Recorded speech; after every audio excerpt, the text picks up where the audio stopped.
So how to build a marketing brand? Now, there are some elements that I have already spoken about, which is the values and psychological attachments.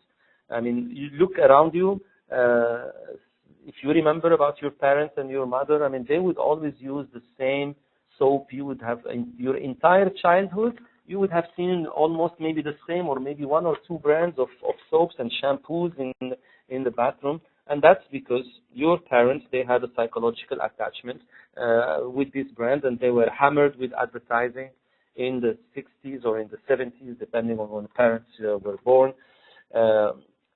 So that's the psychological attachment, and as the example I mentioned about the before for Pampers. So why again we need to build the brand is because you might be a car rental company.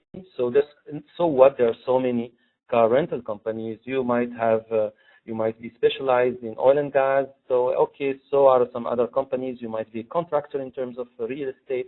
So a competitive advantage. If you build a brand, then you create apart from benefits and solutions, you create tangible and intangible values and benefits that will give you a competitive advantage.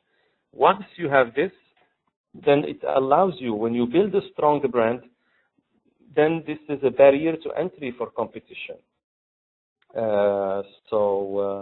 If I give another good example of Aramex, they were the first one to do the same, like DHL and UPS, and to create an express courier service in the Middle East and India and some difficult parts of the world. And some multinationals, they used to use them 20 years ago, 15 years ago to do their dispatching in the Middle East, and then they became very, very big. Now they are the number one in the Middle East, so when the others want to come, I mean, they know they're going to be either second or they just decide not to enter the market because there is Aramex there and they would just use them.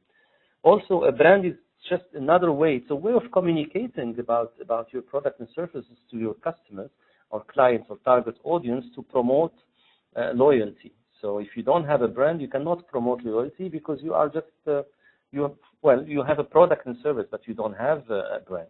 Also, it helps segmenting it because today the customers, the clients, they have so many offers. So it helps segmenting the market. Your brand and your positioning will help customers identify where do you stand in terms of market segmentation. Okay, I'll give you an example. You have a lot of products today that have the regular product and then the sugar-free or the fat-free. Okay, but you have some brands. They decided they don't have a regular. They only have the fat-free and the sugar-free.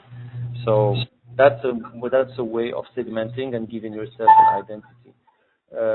Other brands today, which is in fashion, is bio products. So that's also, it helps segmenting and giving in the identity.